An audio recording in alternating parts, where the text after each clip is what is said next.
Before we get started, if you wanted to check us out on audio, you can check us out on Spotify, iTunes, wherever you go. If you are on iTunes, be sure to rate and review us. That really helps. If you want to help us out even more, you can check us out on patreon.com/volume1pod. If it doesn't hook you, I mean... It has 3 hooks in the beginning. That's what I mean, If you dude. can't even just respect that... I know.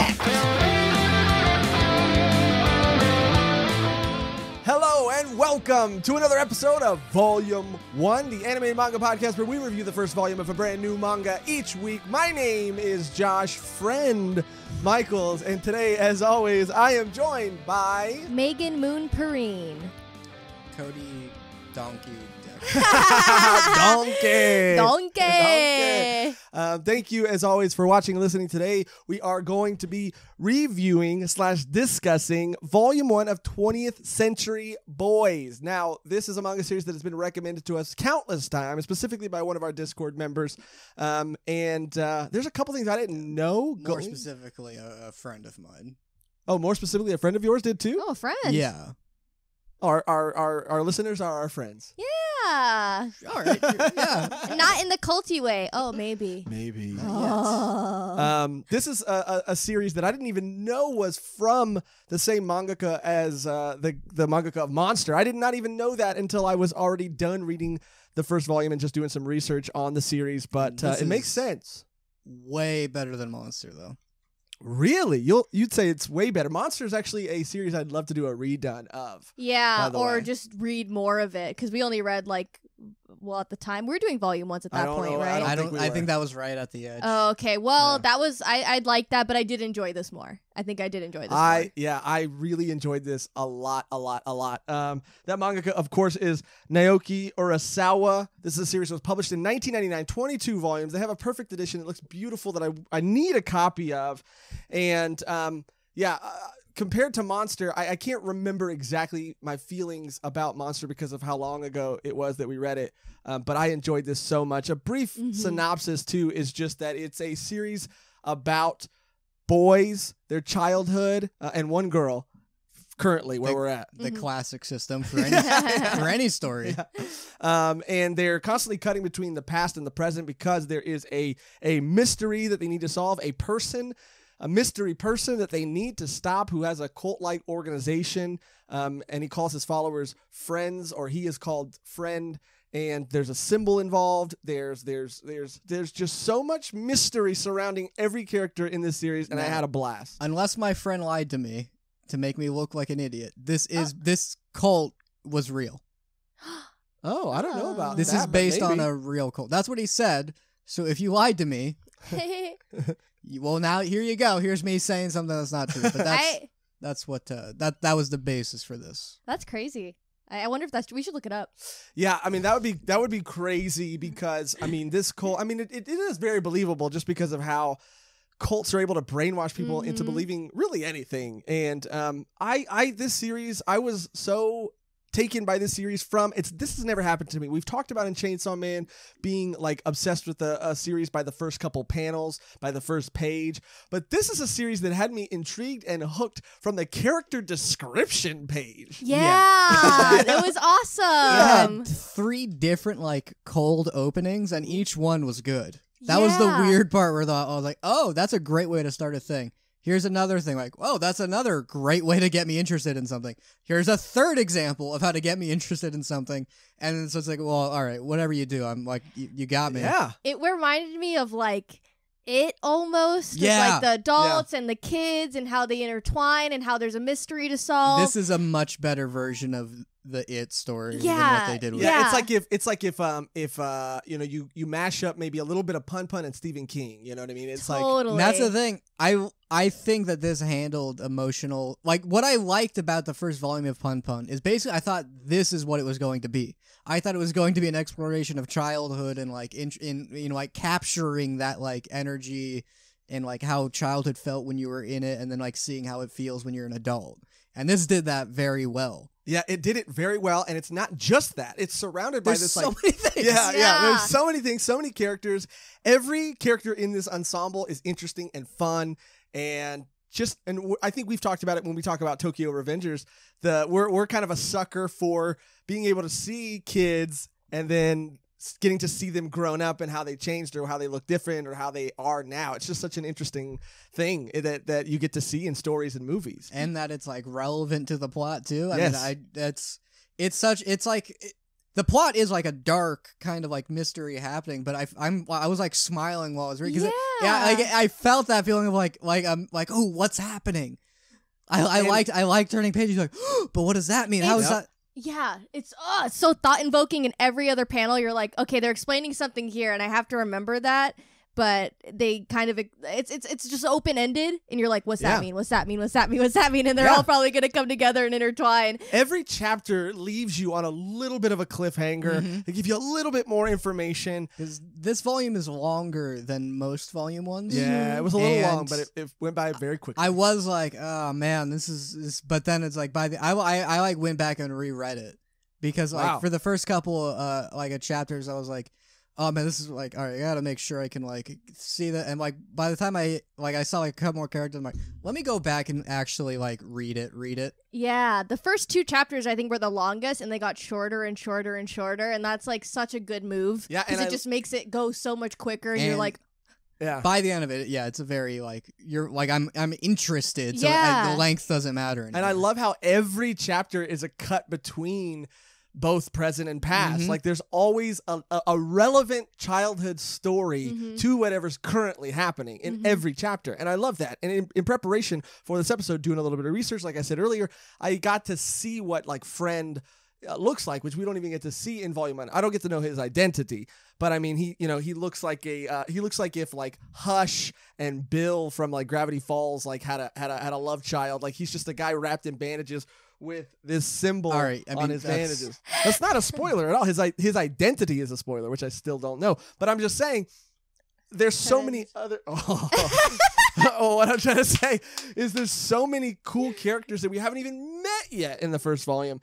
Yeah, and we just meet a character who I like this series it does a great job. You give me like 2 scenes with a character, I'm like, all right, I'm rooting for them. And the cliffhanger it ends on is the introduction to a character. I'm like, oh, that's gonna be so fun. Yeah, and I don't know if you caught her little character description and that little like nugget of, I don't know if it was her or another female character that we haven't even met yet, but in the very beginning we get a little introduction, because we can start there, just like we're getting little pieces of their lives. And then one description of this girl is she is a girl who is a part of this group and doesn't and who knows what century she's from or something along those lines is what's given for her, which is already okay. I'm interested. Yeah. There's another character who is described as like the leader of their friend group that hasn't been seen since they were children. I'm like, I'm interested. And there's the shadowy figure Friend who knows everything about their past and their childhood, but no one knows who he is. And and that's what a lot of Volume 1 is figuring out that this person and that this cult even exists. Yeah, and I like the main guy is like taking care of it. Yeah, he's taking care of his sister's kids because she was just like I'm. So you don't see deadbeat moms too often. So it was just nice seeing that be depicted. And he's not bitter about it at all. No, he just accepts it because this is what he has to do, I guess, and no one else is gonna do it, and he's like happy to do it. Yeah. And sometimes he's like, "Oh, I have to take care of this kid," but people are like, "Isn't that hard?" He's like, "Not really." Yeah. He was like, "You should just give it up," and he's like, I'm not gonna do that. No, I'm like, yeah, it's my sister's kid. Like, no. And there's so much again mystery surrounding that situation because the sister shows up one day, and it is like you can call it a deadbeat mom, but it also feels like there's something else at play here because she shows up, she leaves the baby, and she's like, I have to go. It's not like she shows up, drops off the baby, and goes to the bar. She's like, I have to get out of here. Well, he's always said she's gone through a lot. Like he said, she's been through a lot, so I understand why she wouldn't be able to take care of the kid. So that's like a whole other mystery. Yeah, she's protecting the child. Does the child have some sort of significance? I think it does, because you see a little bit later on that is like, oh, that is odd that a baby could do that. Yeah. This did so many things, and they did it better than things that I've seen that try to do solely. And I think that's part of it. Is I don't like something if it's just focused on one specific thing. I never really like those. But when it can like go back and forth and like cover like entire things, then it's much more interesting to me. And to balance this ensemble cast, like so many characters, to give them all the attention and for it to never feel bogged down by, one character story, or to even have like one weak link in that chain can make the whole story suffer. And they're all strong characters. And Kenji is like the and what I love about Kenji too is he's not like, they say that the leader of their friend group as a child hasn't been seen since they were kids. So I like that Kenji isn't even the leader of their group. It would have been so easy to make him the leader. Like, he was always the main character. Yeah. And the reason for like the characters being so just like predominant, like they're so easy to read and you get this person immediately because the fucking writing. Like their conversations are so real. You would talk about this shit with your friends. Like all of the dialogue is how people talk. It's very hard, I think, a lot of times for writers to capture like true childlike dialogue. It feels like it's a little too corny or cheesy, but this does feel very real. This does feel like boys, specifically little boys, talking, arguing, playing, fighting, and I believe it. The way they talk, the way they play, it's like, yeah, absolutely. He did it. Yeah. And I mean, I guess it's because of Urasawa obviously being the amazing mangaka that he is. And I mean, this series, it's funny that you guys both like this a lot better than Monster, because Monster is considered to be his like masterpiece. And I think this is a close second for a lot of people. The problem with Monster is it's like they really like say this is what's happening in that series. We're like, this is the most monstrous person in the world, and I was watching it, reading, I'm like, I mean, not really. I mean, you're just like, I'm being told a lot of what's happening. Though this is the smartest detective in the world. I'm like, the guy's kind of an idiot. Oh yeah, I forgot about that guy. But like in this, it's like I'm not being told anything, and it's totally a different story. I mean, this is like fun, even though I know it's gonna be dark, possibly in the future. Like, give me Mob Psycho vibes with like the cult and like the supernatural element, because we see like a panel of like this monster of some sort. Like, I don't know if that was real or fake. Like, it does definitely make you think about what's going on and what's gonna happen. Like Poon Poon again, where it's like the world's ending. And I like did see that's, and that's kind of where I get a little bit of the vibes. It's the childhood aspect of it, but also this mysterious cult that's surrounding the potential end of the world that I also got from that a lot too. The second opening, it's a lady like waking up, looking out the window, and seeing like a giant like shadowy monster outside. And she's like, not again. Not I'm again. Like, what do you mean? Yeah, is what this is a nightmare happening? she's having, or is this this is going to be about a cult? So what are they building up to? Yeah. Yeah, I mean, I couldn't believe how easy this was to read. I mean, it's another sort of like I mean, I've seen the perfect edition that was released recently in like Barnes & Noble and stuff, and it's one of those that's like deceiving. The cover is a beautiful cover, but like it's just Kenji's face, and I don't know why it wasn't enough to like hook me. And so like I remember seeing it and going like, yeah, okay, well, we'll probably end up getting to that at some point, but now that we have, I am just like, I want to continue reading this. I feel like I have to figure out how these mysteries are resolved. Yeah. Shout out to Christianovich, because that's my friend who kept telling me to read this or maybe not shout him out because maybe he lied to you about the cult or thing, if you lied to me to make me look like an idiot, then anti-shout out. Yeah, give him a reverse shout out. Yeah. Reverse shout out in the event that where's my Uno card? You carry one at all times. Let's just go through it a little bit, without giving too much away, because this is a series that is shrouded in a lot of mystery, so we don't want to give away too many plot details. The cutoff mark could be when they go to the time capsule.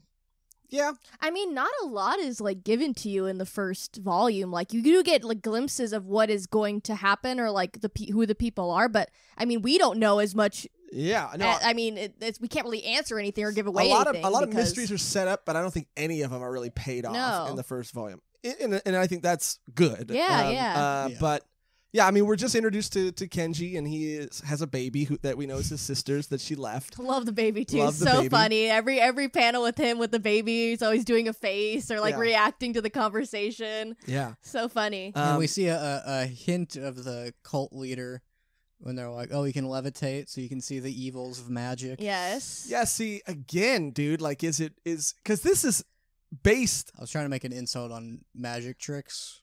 I don't know if that didn't come across because didn't come across because I can levitate. Whoa. We haven't seen that trick yet. I'll show you. Can you show us right Not right now. Okay, it's then hard. You can't see my feet right you now. didn't do it. I could tell you if you're watching. I could tell you I'm not even sitting in a chair. I'm levitating right now. Well, we know that, but that's just for episodes. Yeah, cross leg. My legs are crossed. Yeah. I mean, this is a series that's based in reality, but there are like supernatural things happening. I don't know what is real and what's not as of right now. Yeah.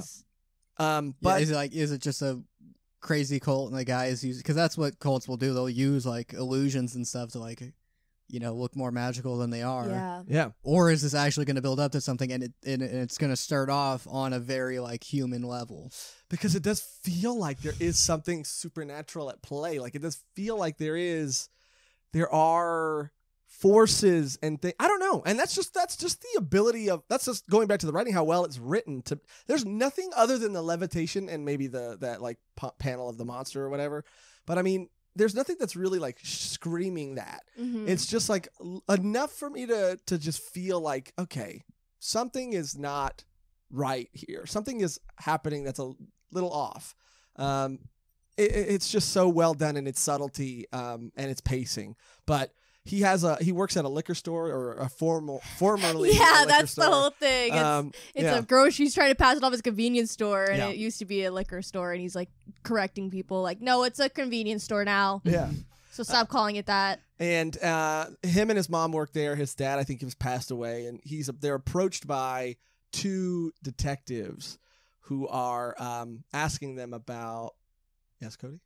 Oh no, there's because it's a family-owned business that he's taken over. Oh, is that his mom or his mom? Oh, yeah, isn't it? He's changing the policies after his dad died. Yeah. That's because the family place I used to work at, like the kids took over like after the dad, so like people kept coming in and being like, "Oh, are new owners?" And then like it's been like 2 years, and people will still come in and be like, "New owners." To the point where now we just like angrily tell them like, "No, it's the same owners as it's been for the past 2 years." Yeah. Dude, I mean, his relationship with his mom is so funny too, because she is she's obviously someone who hounds him a lot. She is the one who wants to give up the baby. Well, I mean, she's like, I guess you could say like she's like more realistic about things, where she's like, you got to stop carrying that baby around. You got to start dating people. And she's also like, I miss when this was a liquor store. You know, like she's a very funny character. Their relationship, their dynamic is so funny. They're approached by these two detectives who are asking them about a person when they were a liquor store. They used to do deliveries, and someone who they used to and still do, because they do it specifically for their regulars, still make deliveries for, because something mysterious has happened to that person. And he just says something mysterious happened, and he's like, well, fuck, I didn't get the fucking payment from them. The detectives are like, okay. Which I have heard of like really happening. Like sometimes bodegas and stuff will like let regulars have tabs, and when they die, they have to collect it from their family. Which is like kind of sad, but you know, if you have a tab open, I mean, close your tabs. Yeah, close your tabs, bro. Yeah, I mean, look, max out your credit cards and everything, but like pay back the business, especially if it's a small like mom and pop. Yeah. But yeah, for sure, max out your credit card. That's what happened when my grandpa died. They started calling up my dad and be like, "Oh, you need to pay off the debts," and he's like, "No, I don't." Because you don't. They'll try to guilt trip you into like paying off debts, but you're not required to do that. Yeah, see, that's something that's never really made sense to me, dude. Like, why should I have to do that? And it's nice to know that I don't have to, because I probably wasn't going to. This person is gone. Yeah, everything they own is gone. Just what? Yeah, it don't matter. It don't matter no more. What banks do? Well, they'll call you after your family member dies and be like, "Well, the honorable thing is to pay off their debt," and it's like, do I have to? Money's not real. Because they'll say you have to, but it's like, but all you have to do is like show me a bill that's in my name. That's pretty good. Because that's just advice. Show me an agreement. Show me an agreement that he signed saying my son will have to pay off my debt. Also, that's not how it works either. No. You can't assign someone your debt. No. No. There's some, but they banks will act like I guess Denji. Oh wow. Well, he was assigned. Oh, yeah, that's right. Under threat of, death. Yeah, that sucks. That wasn't exactly a legal official thing. No. No, it wasn't. If you're in a position where they say they'll kill you, pay the debt. Pay the debt. For sure. Fuck them. On my dead body. But, dude, he goes to this guy's house to, I guess, collect, like, the bottles that are left over, like for recycling or something. And he's like, I'll take whatever I can get. And he sees the sign, this sign, the finger, the eye within an eye. And he sees it like carved onto the wall and remembers, or the door frame, and remembers that this was him and his friends, their childhood sigil sign. Yeah, they had a childhood gang. Yeah. You know, you don't take that seriously, but You do at the time. You do at the time, you know. right. The Scub Rats. Oh yeah, the Scub Rats, dude. We ran deep, dude. We ran deep at Starbucks backwards. We hung out at Starbucks, for those of you wondering. We were cool. So lame. We were cool. That's cool. Did you guys like drink coffee? No, we couldn't. So you Oh just my called God. yourself Starbucks backwards, but then you didn't No, because drink we the hung out at the Starbucks patio. Yeah, all but the then you time. just took their name and you didn't live by it. No, it's not a mom and pop shop. That's a corporation, dude. We got hot water and brought That's our own true. stuff and put Hot it in there. water. Yeah. Free hot water. They give you hot water. They used to give you the cups that you can't see through, so you could pour other things into it. If you get a cold water, you get a see-through cup. You can't pour your booze into a see-through See, cup. that's You know, That's and that's why I'm the sober root. now. And That's that's the why. And that's root. why I'm sober now. Okay, I had a problem, and you know who else has a problem? This guy who's missing. And Kenji, because he doesn't have his money. But I loved seeing them as kids. I loved, going back, discovering the origin of this symbol. And it's not just, well, first of all, we're not there yet, so I guess I'll save that thought. But he realizes that he's missing, his family's missing, and that's just the start of the mystery that starts to unravel, because that's why I like the charm of this is that's how they kickstarts the plot. Is like, oh, you're an old customer you have, they die, let me see what I can get, and then that from there it like just keeps going, and it's a nice little believable track for just some guy to eventually start like trying to figure out a mystery. Yeah, and he's kind of just sucked into it, I guess. And they go, you're introduced to childhood friends because they have to go to a wedding. For one of their old friends, Frog? Quiero. Yeah. Froggy. Yeah, Froggy, yeah. something stupid. The childhood nickname, his name's not that. Yeah. But they all call him that because they show the panel of him next to the wife and it's like a frog head and you're like, wait, is this, that was hilarious. is this real? And then Yeah. they just show his regular face and he does look, in fact, like a frog. So Yeah. that Like makes sense. They're like, you'll always be a frog. Yeah.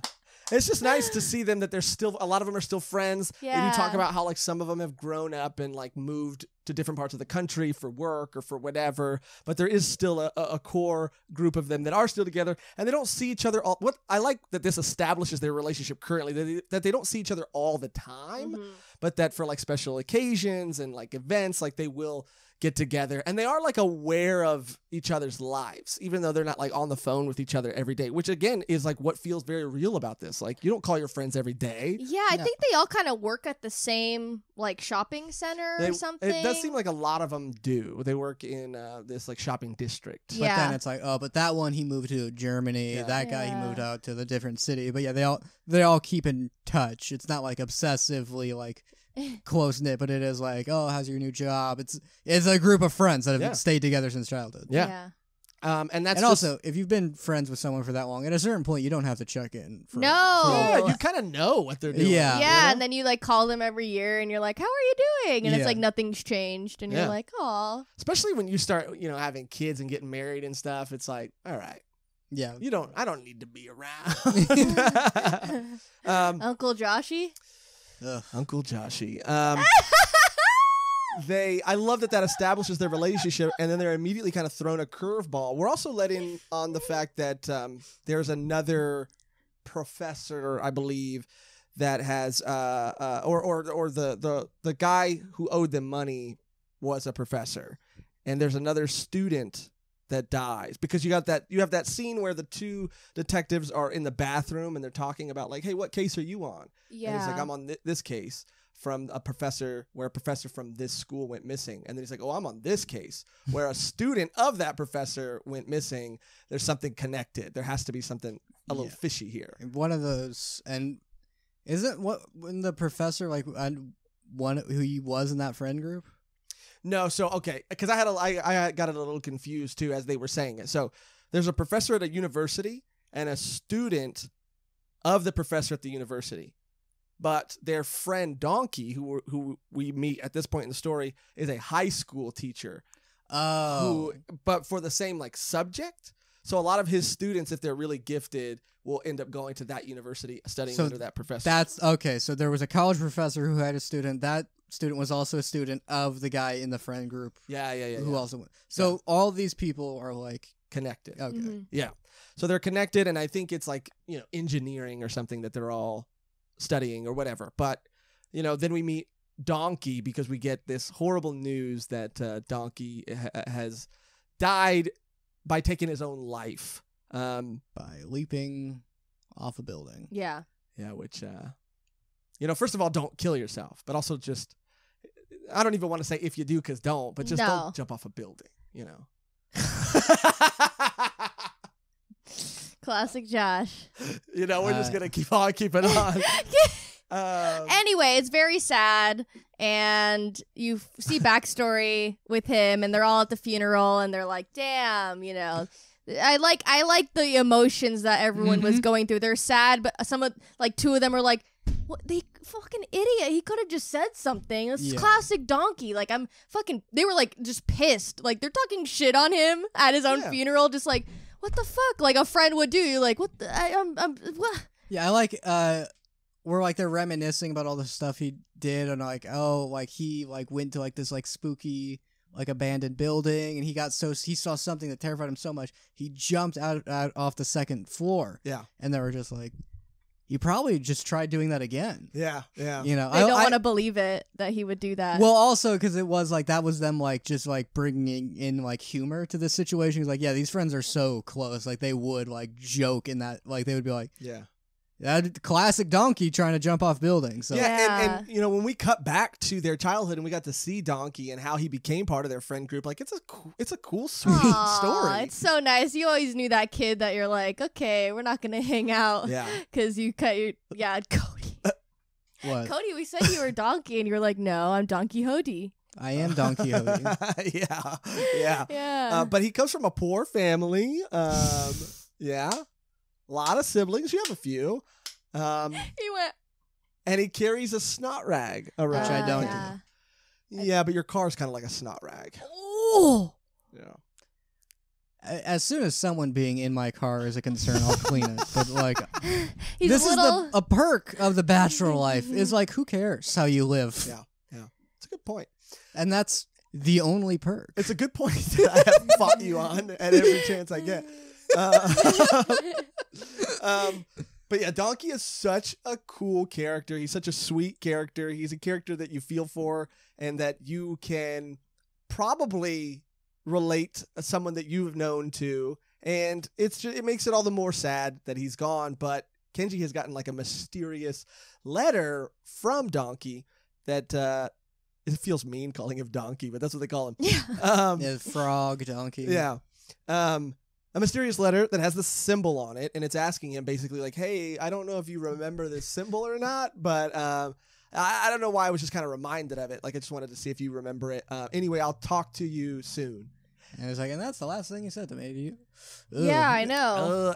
But he's obsessed with like why someone would kill themselves if they said that they'll talk to you soon. Mm-hmm. Yeah, that's his reason for like investigating too. Is it's like, well, that just doesn't add up. Yeah, and he wasn't really like we weren't seeing each other every day, but I knew him pretty well. I grew up with him, and he wasn't that kind of person. Yeah, it's weird. Okay, here's what I was going to say earlier that does kind of a little nitpick. This series was fantastic. It bothers me in a lot of these like stories where you go back and you get to see people's childhoods, like It, Sandlot, things like that. Where just like everybody's just like denial or refusal or like inability to remember anything about their childhood. Yeah, I kind of agree with that. Really? A little bit, because some things you just like block out. Oh boy, trauma.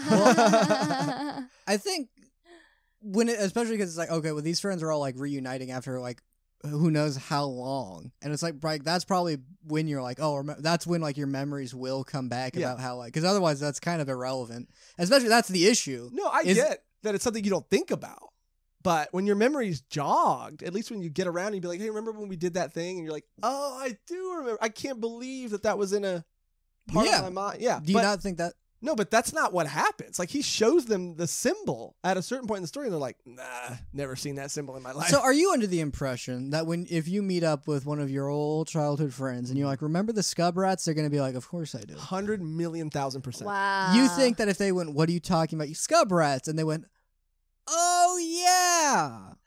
No, but they don't even do that. Oh, they don't? No, because it takes them up until where we're going to get to the spoiler mark. It takes them up until they unearth the...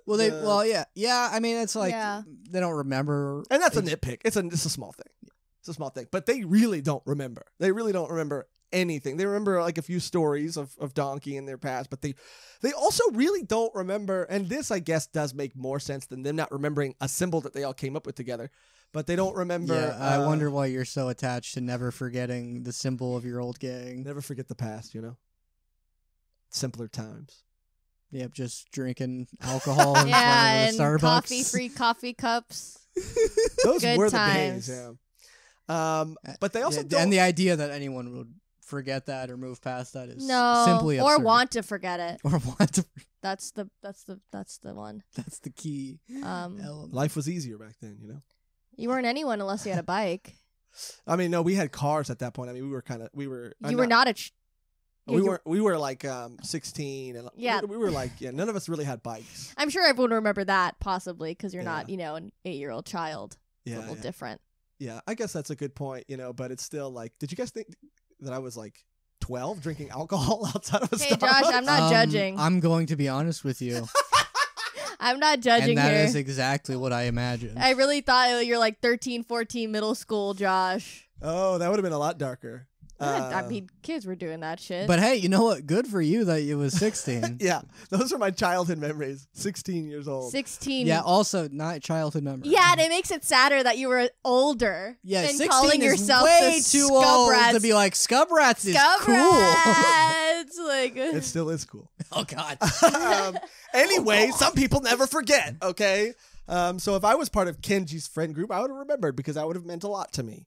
But apparently his friends don't remember, and he has to jog their memory over and over and over again until one of them remembers that they buried something, almost like a time capsule, underneath a tree that was where their old hideout used to be. I like that too, to show the time has gone, and like there's an apartment complex there, and I they're love just like, that damn. to show the time too. Not only is there an apartment complex there, but they have a whole discussion about like there was a bowling alley first, and then there was this. I like that it's not just that new thing, that there's been lots of things. This city is growing and changing all the time. Mm-hmm. Another little touch that just makes it feel real. That was the thing people always mention about Shawshank Redemption. Spoiler for that movie, but it is like Andy gets out of prison, he's like, and he writes him a note. 5 years later when you get out, I left something down by a tree, and it's exactly there. It's like, thank God there's been nothing going on. I mean, they got lucky too that tree was still outside of that apartment complex. Mm-hmm. But they unearth, and the whole time all this is happening again, like I'm trying to be a little more vague than usual, just because like I want people to experience this for themselves the first time. But the whole time this is happening, we're also getting little glimpses at the friend cult and what they're doing, and just sort of their manipulation, or friends' manipulation to the members. And we also get to meet, before they dig up the time capsule, one of Donkey's students who is part of a baseball team and listening over and over and over to these like affirmations on this Ditto. Ditto. That's a Pokemon. Very good, Josh. Good, Josh. Thank you, guys. Thank you. Josh, are you a pro nerd? I'm a Scub Rat, dude. Oh my God. But he's obsessed with this cult. He's buying into all of their stuff. This student is. He has a CD. He's bought jerseys for their baseball team with this symbol on it. He's obsessed with it. And when we meet him, he's like sharpening a knife. Yeah, he's scary. Yeah. I like that. So what is that kid like? Oh yeah, this cult's dangerous. Yes, very dangerous, because there's like, again, what's so cool about the stories, there's little things sprinkled throughout that like other super side characters are just casually talking about, that end up being things. It's almost like when you're watching any mystery, when you pick up on a little thing and then you think to yourself like, is that connected to this? Is that connected to this? Because we get to hear a conversation very early in the series about how there's this new virus in Africa that's draining people's blood, and then you see somebody later who looks like they had has had all their blood drained. And so, like, is that a thing? Is that made to look like that thing? Yeah, Is it the end of the world type of Yeah. thing? Jumping Like, a little forward, but just because, like, when the main character, when he does, like, go find that baseball team, like, looking for answers, I think that might be, like, your the favorite? the peak of, like, just showing the writing of that Yeah. world and everything. So funny. Because it is, like, it's a dark cult, and there is, like, this, like, weird mystery, because I was like, well, viruses can't just remove blood. Something's Yeah. going on here. And, like, you see, like, you're seeing a kid who was top of his class, and now he's carrying a knife, and he's, like, got this mission in his head.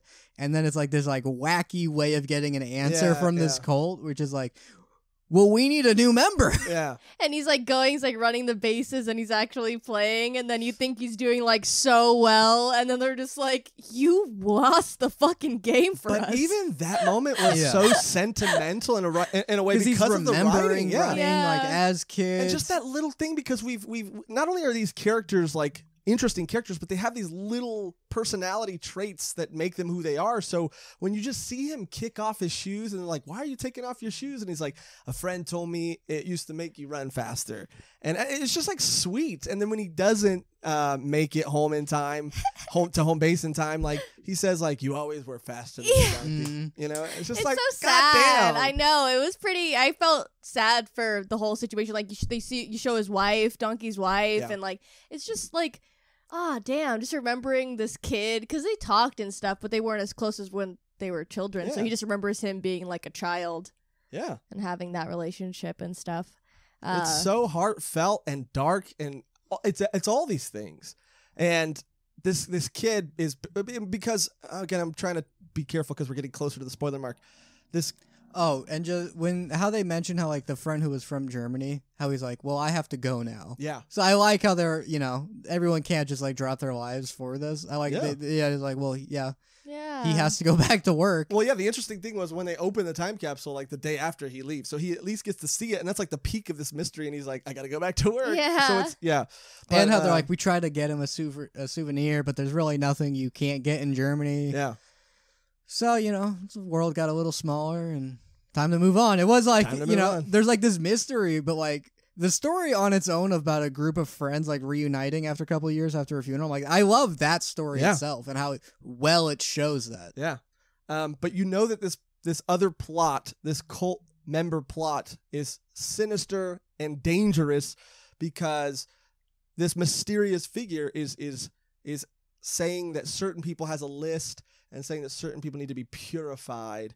And, we find out sort of what that means a little later on. And he said the world's gonna end, but everyone in this room is saved. And it's weird, too, because you're getting, again, like, who is this friend character? Because there's a lot of specific moments that they'll flash back to that in present day, he's saying those things. He's saying that he is the person on the Apollo mission that didn't get off the rocket ship.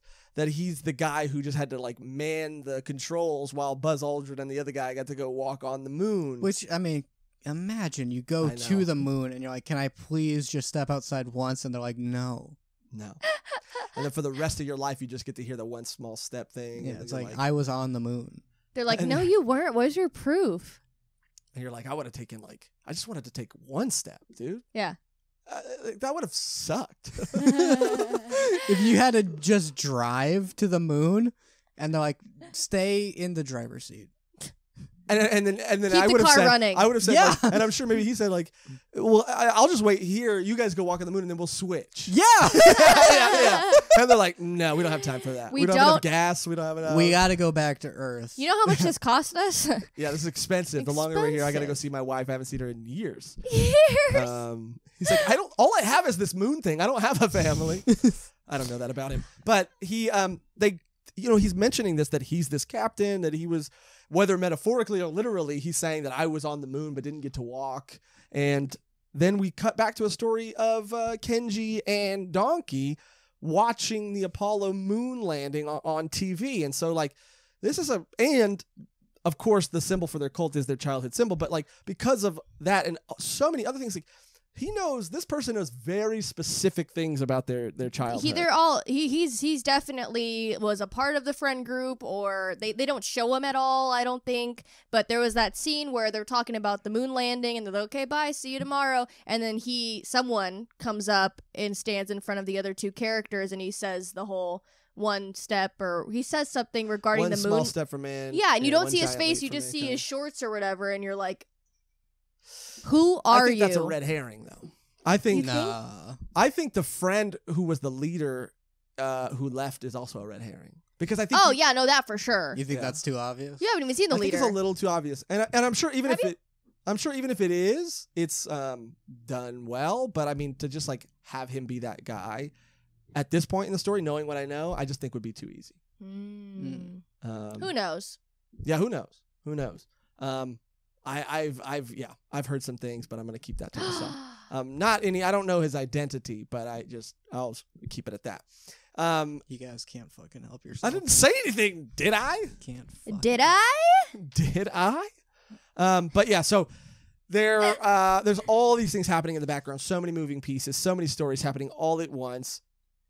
Kenji goes to Donkey's wife, talks about the symbol. He says that she does say that he was acting a little weird, right? That something was sort of off about his behavior.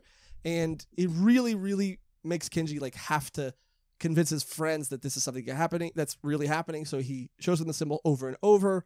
And one of them finally says like, I don't know about the symbol, but I do remember that we did bury something. Which is also like a crazy way to end a chapter. I think it like ends right there, and then you find out it's a time capsule. But they go, find it, dig it up, and there are things inside. Is this where you think the spoiler mark should be? For the sake of it, but I don't really see a clear. Yeah, I mean, I don't really either. But this is just, hey, that was a little attempt at a sales pitch there. Yeah. Anyway, let's activate full conversation. Hey, full convo mode. Hey, friend. It's spoiler time now, friend. All right. What do you want me to... What else can I say? That?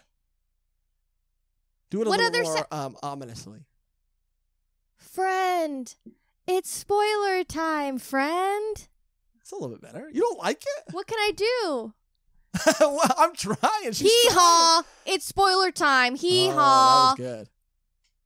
Now that you're gonna do it again. Perrine special. Oh, no, I don't like. How I made that happen. I'm gonna do less faces around you guys. No. I like your faces. I like it, Megan. When you're resting face, I don't like, but when you there you go. That's one. I like that one. Yeah, that one's good.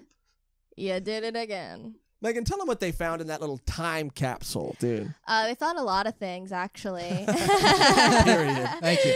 Moving on.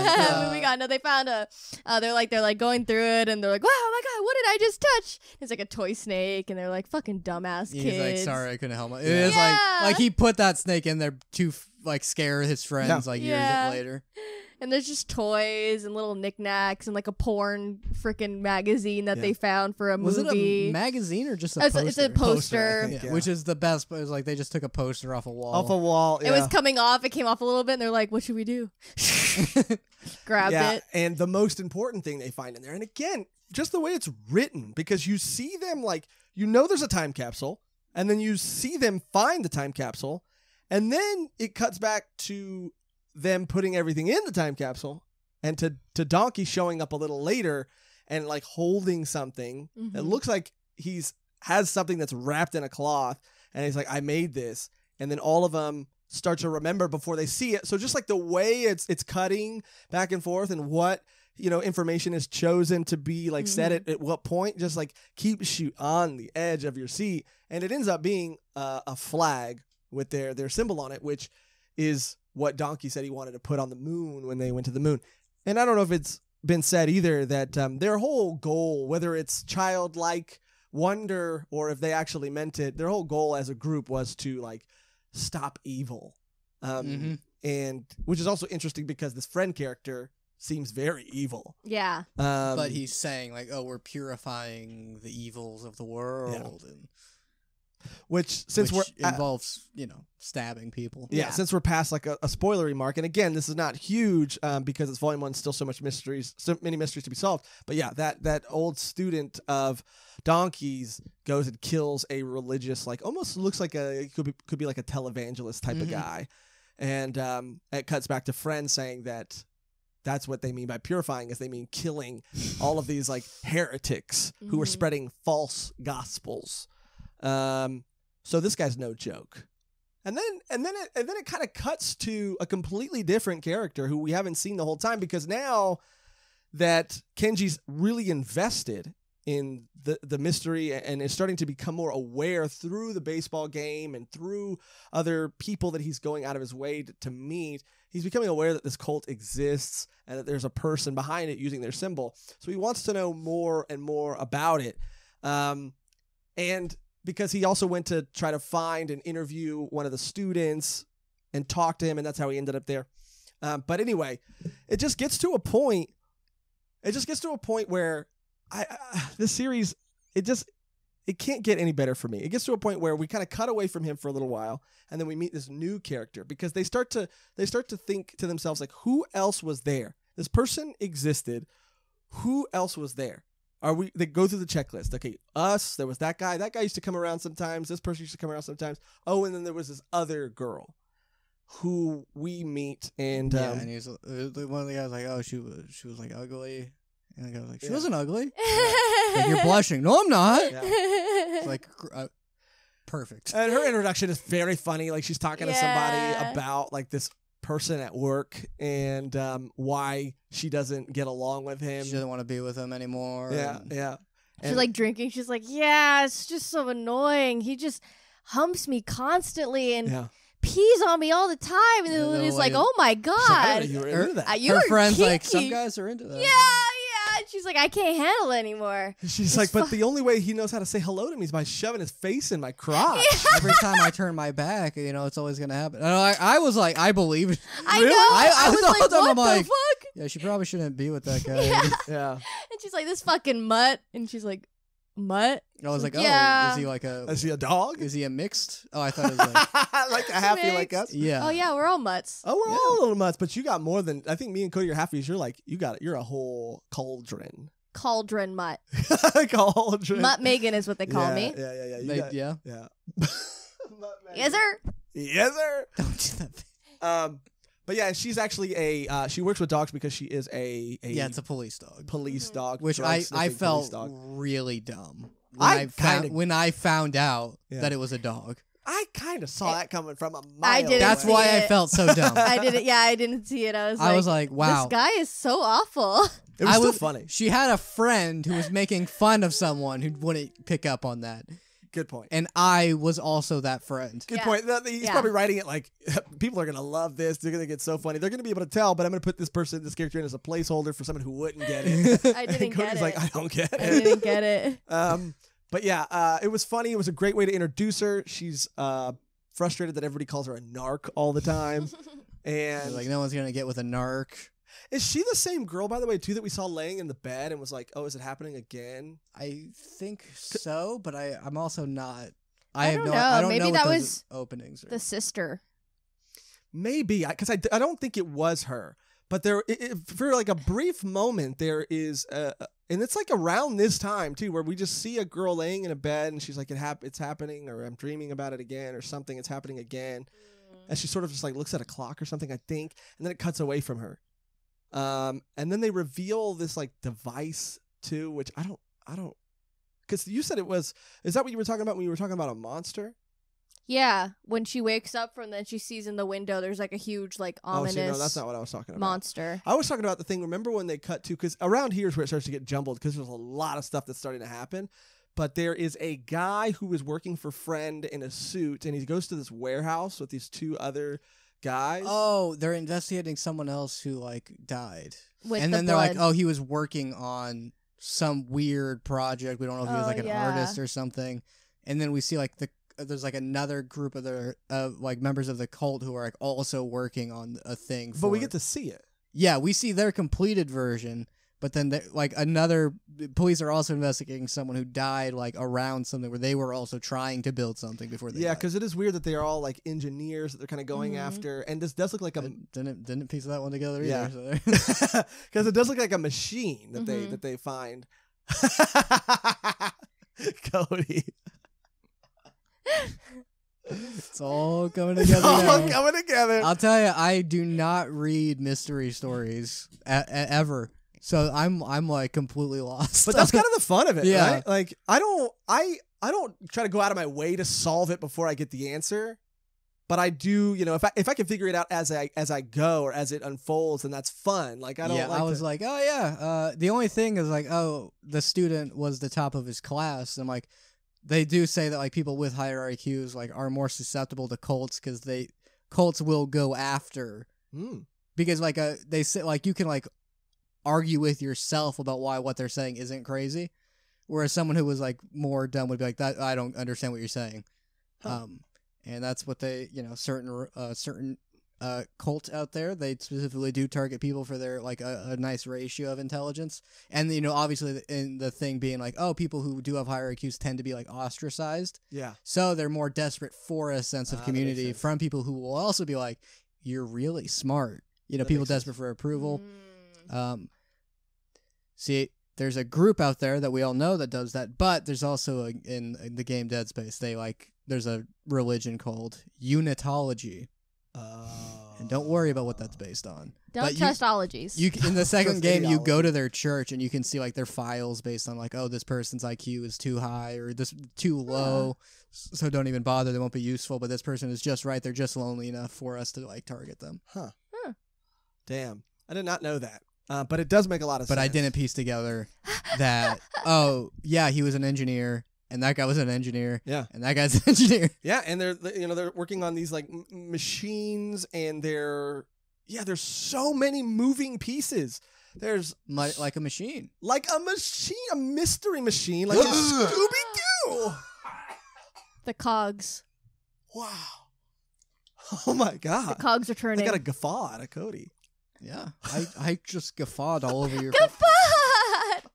And I think that's kind of around where Volume 1 ends, where when we meet when this they new meet that girl. The only like cheat I feel happened when they're like, "Well, we gotta find her," and then yes. and then like she's like, "Get out of the way, my dog's going crazy," and she just bumps into him. Yeah. I was like, that was part of like the whimsy of that the story like simultaneously has like on top of this mystery. Yeah, which is like if it was a childhood comedy, I wouldn't have been like, come on. But if it's for the sake of like pacing, if it's like I don't want to have chapters of them going to find her, like we just need to keep this moving, then I'll accept it. And I think it probably is. It's not a deal breaker. It's not a huge issue. I was just like, all right. I did feel the same. And it's a cool little way to end the first volume. A solid cliffhanger. Yeah. So where it starts, what does she have to hold? Yeah. Who is she? Yeah. What part did she play? Because she's apparently been there for most of their childhood, it seems and sounds like, but all the memories that we've seen, she hasn't been there. So like, what role did she play? Are there other people? Are they only like remembering people that were there when they think back to those moments? Well, when we saw them burying the time capsule, there was like a lot of people there. Oh, really? Yeah, there was like at least, it was like not just the 4 kids, there was at least probably 6 people there. Maybe 7. Like there was a large group of kids. So that's why I was like, I imagine like a way they could take it is like when they do like see her, then she's gonna like pop up in memories too, and like as they meet people, it's going, I forgot that they were here and also they said this. And that's what I kind of think, because if you are just remembering stories, are we seeing and reading memories of their childhood versus actual flashbacks? I did feel like that, and that would be kind of a cool tool to tell a story. But yeah, I mean, this guy showed some like how great of a writer he is in this. Yeah. So I'm gonna finish reading this. Yeah, man. Because it's also a complete story. It's not something I gotta. Well, it's 200 volumes ongoing. And again, it's not that. It's like 22. It's 22 volumes, and there's so many. It reminded me so much of those early volumes of Pun Pun when I started to read it. But this flew by. And it's long. It's long for a volume 1. But the story is so good. The writing is so good that even Kenji, who we like have talked about like plot details, but as a character, I mean, he's so likable, and he's like so like an everyman, but done well. That I mean, I just again, it's few. It doesn't happen all the time, but it's one of those series where like I had to physically stop reading because I wanted to just keep going and going and going because it's written that way. It's written so that you can't, like, you have to get to the next chapter. There's always something that makes you want to keep reading. I'm sure, is it Ino? Ino for Poon Poon? Oh, yeah. Yeah, like 2 snot-nosed characters. Ah, yeah. A cult. Like, he definitely had some inspiration from this manga, for sure. Well, I mean, this was published in 1999. I wonder if that's been talked about, if he's commented on that, if either one of them has commented on that. Well, the mangaka of 20th Century Boys, he actually has a show on YouTube where he interviews mangakas and shows them drawing and shows their I've seen work. it. We watched a little bit of it together. And he does that with Ino too, and they're talking. I don't know. I don't remember if there was like a connection. So interesting. But he's cool. He's like a really cool guy. Do you remember what the channel is called? Yeah, I could pull it up. You know what's so funny? This is not a spoiler, but it's an interesting touch, and I feel like both of you will appreciate it, but I feel like Cody specifically, you might appreciate it a little bit more. There is, because you know how in volume 1 we were briefly shown that Kenji, our main character, plays guitar or wants to play guitar. Yeah, I love that. I like that. Yeah, another like honest childhood thing of like begging your parents for the guitar, and then like I kind of just dropped it. Well, again, not a huge spoiler, but there is a song that is played later on in the series that Urasawa, the mangaka, actually wrote chords to and lyrics to, and there's videos of him performing it. Oh. And so when you read that, you can listen to the actual song being performed. That's cool. And that's really cool. This writer seems like a cool guy. He's awesome. He's the best. It's called Urasawa Naoki no Manben, and you can find it on YouTube. And he does a bunch of different mangakas, and it's a whole show. Like there's a Junji Ito documentary episode. What's that one with Ino Asano. Title, just so people can. That's what it is. Urasawa Naoki no Manben, Ben. That's the title of the show. Probably let me just make a note of it so I remember. But we could probably put a link. Oh to yeah, that. here it is, right here. Oh. Yeah, he looks like a cool guy. Yeah, he's cool. This is him. Yeah, he seems like a fun, chill guy. Yeah, I mean, the show is awesome. I've only seen the Ino Asano and the Junji Ito one, but both of them, he's like asking them questions, and both of them are like, "I love your work." It's you know what else is funny. amazing about him? I think I watched an episode with like there was a female mangaka that he was interviewing, and obviously everybody is just so respectful of him. Like everybody holds him really high on a pedestal. I think rightfully so, because what is so interesting about him is he wrote Monster. He wrote 20th Century Boys, which are both like, Monster is in the Hall of Fame, I think, for a lot of people. 20th Century Boy is fantastic so far, at least, and I can't wait to see where it goes. But he's also wrote like 2 other really well-known series. Like one's called Pluto, and I forget what the 4th one's called because it's the newest one. Oh yeah, I think I've heard of Pluto. But the way he pumps them out is apparently like, so he'll write like Monster, and like towards the end of a manga series, he'll start writing another one. Wow. So like towards the end of Monster, he was working on 20th Century Boy. Toward the end of 20th Century Boy, he already started working on Pluto, and you know what I mean? So he's just like consistently and constantly pumping out not just like any story, but like really good stories. And what's it? Because like the beginning of Monster is great, and like it is like his stories aren't like trying to be like wildly like crazy and stuff. Like and then also they got like islands or whatever. I don't know. Yeah. You know how like stories. I don't know. An example. I know. Like they end up on a mysterious island. You're saying or something. Yeah, like his stories are pretty grounded, but like because of that, they're pretty unique in manga. Yeah. And it's just enough. It's just like enough of intrigue to like keep you wanting to read. But you're right, Cody. What you said earlier is like even without that like little bit of mystery, like it's still just like good character writing. Yeah. And that's it. I mean, this is a series that I cannot wait to keep reading. And maybe if we hear there's an interest in a Monster redone. Yeah, I would really love to do a Monster redone because I don't think we read the whole volume. I don't think read the whole volume. There's no way we all did. Those were dark times, and we don't have to dwell on them. But if people are interested, The anime, Possibly. Yeah. anime was pretty good. Yeah, I did like the anime. Yeah, I would love to read and watch, and I would love to And keep there's reading this. The most it wasn't intentional, but the most hilarious scene occurred involving the detective who. Oh yeah. The story is mostly well written, but I have a hard time taking the detective character seriously. Yeah, I do remember making a joke about a nurse in that story and getting a comment about like I was being disrespectful or something. Yeah, you could find it on our YouTube page if you guys really want to We see said, it. "Oh, I hope he gets with the nurse. That'd be nice." And then people are like, "How dare you sexualize the nurse?" Sexualize women in the workforce. Yeah. Yeah. Which Sorry, we was a didn't mean joke. it. Yeah, it was not meant that way at all. What we like to do on Volume 1 is called the old jokey doodles. Jokey doodles. Patent pending, trademark. Yes. I'm waiting for the response from the patent office, Any day now. but I just keep getting cease and desist letters. So as soon as they stop sending me those, We're on. we're in business, baby. Yes, sir. I need to keep reading this. I love the yes sir. We need to keep reading this. I want to keep reading this. I have to keep reading this. But it's going to take some requests. It's going to take some volume done comments, dude. It's going to take you, the audience, letting us know that you want to see us continue to talk about the series. I'm going to read it probably anyway, but I also would like that. And I'm sure this has a huge fan base because it's so good. Yeah. Yeah, and I don't see this out in that cultural osmosis too much either. Yeah.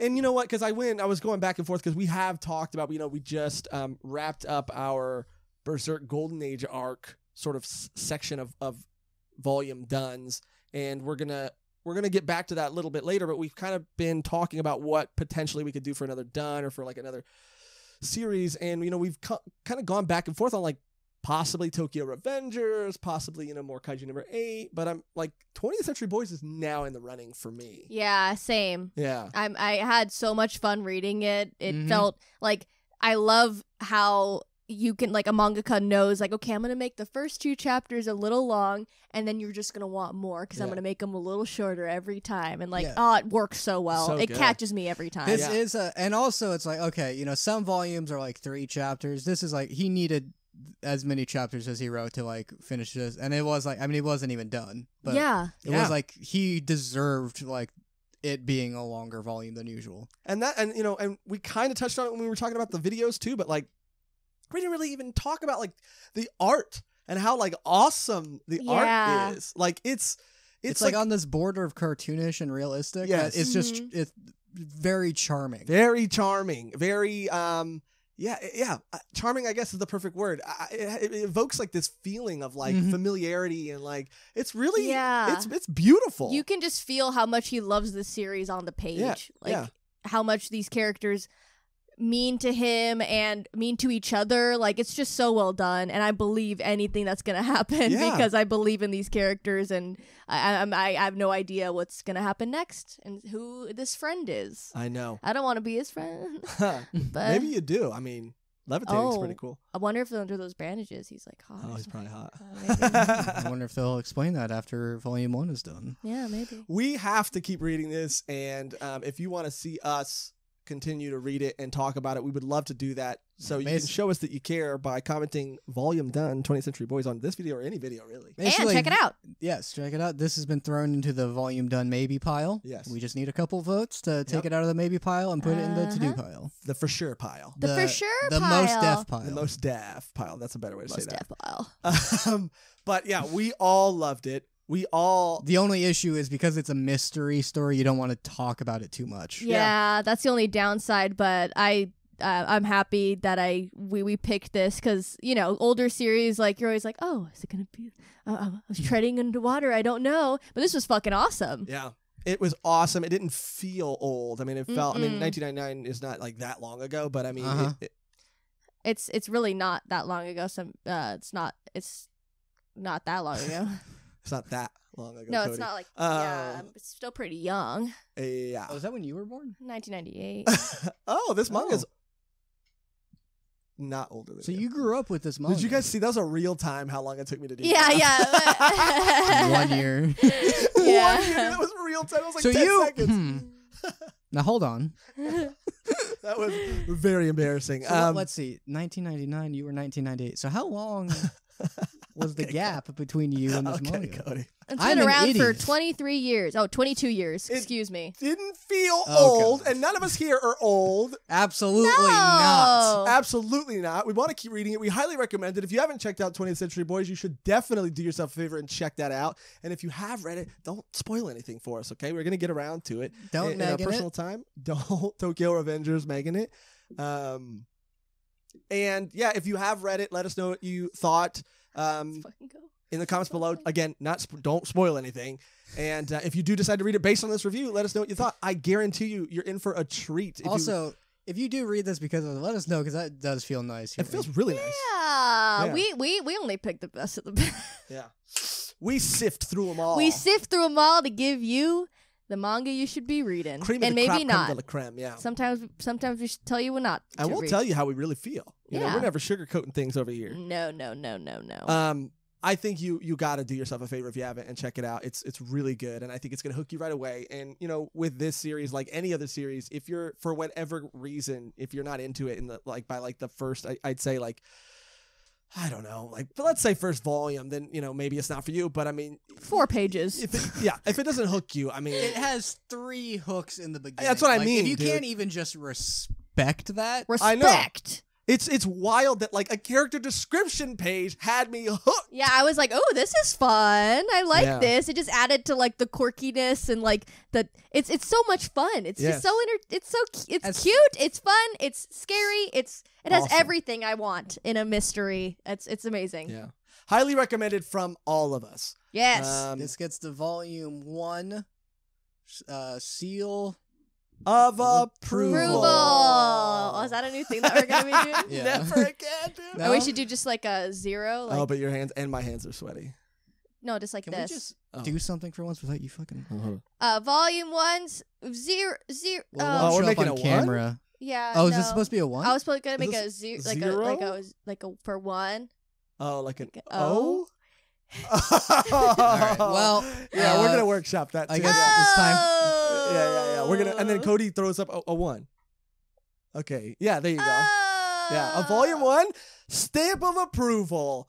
So check it out and let us know what you think. And let us know what you think if you've already read it. But that's gonna do it for our 20th Century Boys Volume 1 review. Now we got to get into our famous segment, the Wonder Circle, where we go through, or my apologies, where Volume 1-chan goes through some of comments that you've left on our previous videos, reads them aloud, we respond/react to them. If you want one of You your don't have to say comments, slash. if you want one of your comments read in future Wonder Circle, you can comment on this video or any of our previous videos. Thank you so much, Cody, and thank you so much, Volume 1-chan. Can you start us off with a comment, please? This one comes from James. Need the guy bad-mouthing Black Clover gone and replaced. I did submit this request upon your request, but someone with glasses overruled it. And Oh, let's I not- wonder who that could be. Let's not worry about who used their Ah. one and only golden veto to reject A that lot of offer. golden vetoes. Yeah, a lot of one and only No, golden yeah, I vetoes. know. It's happened quite a few You guys times. didn't take those seriously, so I stocked up on them before. Oh, okay. So You had a bunch of silver ones, and they all stockpiled into a gold one. yeah, we all know how the veto coins work. Sorry You don't about have to explain it. You're right. You don't have to say slash. Yeah. Yeah. Apparently, I don't have to say slash either. Oh yeah, we saw that offer request to be filed in through the Volume 1 database, and that got a golden veto from your old pal Cody Deco. Cody Deco and the Cody gang really signed it. They signed like a Cody waiver. They gang, signed yeah. a petition. There was a lot of signatures involved. That's why it got overruled with the veto. Because that's- it makes sense. That's bureaucracy for you. So it looks like Asta and Cody are going to be sticking around. They're not going anywhere. Yeah. Yeah, Volume like 1-chan. Asta, I refuse to go away. Or improve, or be more palatable. Right. And you got to respect that. Yikes. Yeah, just appreciate it. My Asta is your me. Right. Mm. Volume 1-chan, please read us another comment. This one comes from Naemika Okarazu. You guys should do a volume-by-volume review for newer series that you really love and are fan favorites, like Dandadan. You can call it Volume 1 by 1. If that's not feasible, then you can use your previous review format with chunks of a series in parts. Good job so far. Hope you reach 2K subs by the end of the year. I like that people give us good ideas. I know. I And love they know. that they pitch names too. I know. They know what I love. All they it takes know is I a live for name, it. and I think people know. Yeah, all it takes is a Yeah. name, and it's done. Oh I my like how God. they don't just be like, you should do this, like, and you can call it this. Here's the structure. If you don't like that, maybe do it this way. I love it. You guys are so creative and awesome. Like, yeah, dude. fuck. I mean, once I heard, I was like, oh, that's a pretty good idea. Once I heard the name, I was like, I'm in. Yeah, no. An idea is never accepted as a reality until someone comes up with a funny name for it. Yeah, that includes the Which word one. I love Isn't a joke. volume 1, volume done, volume some, Yeah, 'cause volume we, redone. you know, I mean, we experimented a little bit with doing like volume, not necessarily volume 2s, but like what happens in volume 2, maybe a little past that. It's this weird in between of like a volume 1 and a volume done. It's not quite a done. It's not quite even an arc of volume 1, like arc volume done, and it's not quite it's a little bit more than a volume 1. So it's this weird in between. And we did one for Kaiju number 8, and I think we did one for like some for Spy X Family. But a volume 1 by 1. For a series like this is a fantastic idea with a fantastic name. Fantastic. oh my God, you guys just blow us away every Yes. time you leave a comment. Like, you guys are awesome. Like, we Yes. get the best comments. Like, If people watching and listening too, if that is interesting to you and something you'd want to see, let us know. Maybe like 1 or 2 series that you'd really like to see a volume 1 by 1 of.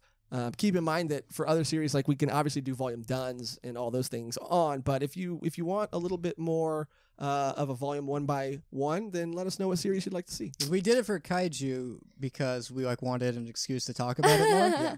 And doing it for Dan again. Yeah. I want to talk about the very next episode after the one we stopped Chapter. review. Yeah. Yeah. I know Cody's like, did you read the next chapter? I'm like, I want to wait till we talk about it because then I can't talk about it. Yeah. It's cool to consume it That's like the right worst away part. before an episode, because then like all your feelings are fresh, in your And also, mind. I mean, if I read it, who am I gonna? I could talk to you guys about it, but then That's it's true. not. It's Save it not for on the the. pod. It's save it for the you pod. gotta save it for the podcast. You can't even And- talk to us about it. You're right. No, I know, and I'm like, oh, I read this, but I can't talk. Yeah, you can't talk. Yeah. Fuck, dude. Like, what the fuck? It's like I feel like a fiend over here. I'm Yeah. like, hey, guys, Yeah, I read get it. that. I can't talk about it unless we Yep. have an episode. Volume 1 show. One more comment before we get out of here, please. Thank you so much. This one comes from Nod Squad. We all cringed at the Nickelodeon reference. A lot. You know, I'd like to say I remember exactly what Nickelodeon I reference you're know. talking about. I know. I wish I could Yeah. because it sounds like something we would bring up. I was going to go and like rewatch the whole episode, but that was like, that's not worth it. I imagine someone brought up a nickel and then went, oh, what did they go to the Nickelodeon? And then we went, what, you mean like SpongeBob? See? I imagine that's what SpongeBob happened. sounds familiar. I don't know, but if you say anything in an episode, just know that we do record a lot and say a lot of shit. So if you could just timestamp that, know what, that would but be beautiful. Timestamp would be awesome, but I guarantee I was the one who said something about Nickelodeon. You know what, Josh? It's okay.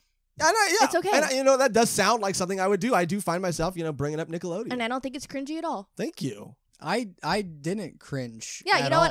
what? I cringed a not. I cringe. Yeah, this is a true story, by the way, too. And I did think it was kind of a repeat of this comment. But one time I remember being at a bar, obviously when this is in my drinking days. Uh-huh. And I was at a bar and some guy outside of the bar just yelled at me into my face. He said, Oh.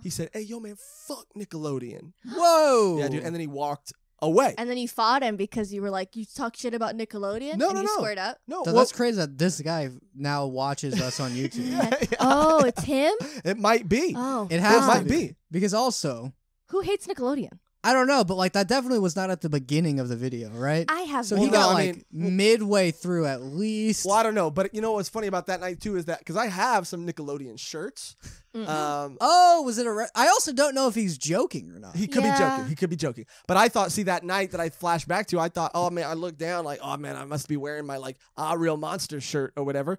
And I looked down, I had a plain black shirt on. I didn't even have anything on my shirt. I think you were just like so cartoony. Yeah, I He think that's said what it like, is. fuck And Nickelodeon. so part of me thinks like, did any of us even say anything about Nickelodeon? And this guy's just like, I'll bet this fucking guy by his face likes Nickelodeon. Hey, dude, we all cringed at your like Nickelodeon yeah. vibe. Yeah. Yeah, maybe. Which is a much deeper insult. Because you do, now that you're saying it, I got a Nick and vibe. I'm starting to cringe. Or we go back and it's like a full 10-minute discussion about Nickelodeon and we're just like so bad at our jobs. We're just clapping and laughing anyway, so Guts, he does something. I'm sure we will be reminded. Anyway, that's going to do it for the Wonder Circle. That's going to do it for the episode. Thank you guys, as always, for watching and listening. We appreciate all your support, no matter how you can give it. But speaking of support, we have to shout out our wonderful and beautiful Patreon members. Yeah. Thank you guys. You are the absolute best. It's because of you that we can do all the cool things that we do and get to up our production value and do cool things for videos and props and cosplay things. And we love you. We appreciate you. And thank you. And shout out to all of our new Patreon members. We see you. We love you. And we appreciate you too. If you would like to be a Patreon member, you can do that by going to patreon.com/volume1pod. We did start releasing a bonus Patreon exclusive behind the scenes podcast that you can see by signing up to our lowest tier. Oh, so if yeah. that is interesting to you, you can go ahead and do that. Yeah, low tiers, Those are big fun. laughs. Low tier, tears, big laughs, no tears. No tears, huge laughs. Huge laughs. Huge laughs. Huge. Huge. Yeah. And even if you're not a Patreon member and you choose to show your support by watching, liking, commenting, subscribing, being part of the algorithm gang, we love you and appreciate that too. And you can do all those things for free. Yay! That's it, guys. The only thing left to do now is to get out of here on our outro. It's always the same and never changes, which today has got to be what? Goodbye, friends. Goodbye, friends. I'm not bad. fine. Oh. No, you didn't like it. No, I said, No, good, you like, didn't. tasty. That's not how you say That it. is, you can't rewrite history. Yes, sir. Oh, we go out on yes, sir. I think, let's just... No, let's go out on goodbye, friends. Okay. Okay. All right. As always, thank you for watching. Thank you for listening. And until next time, Goodbye, friends. Bye-bye.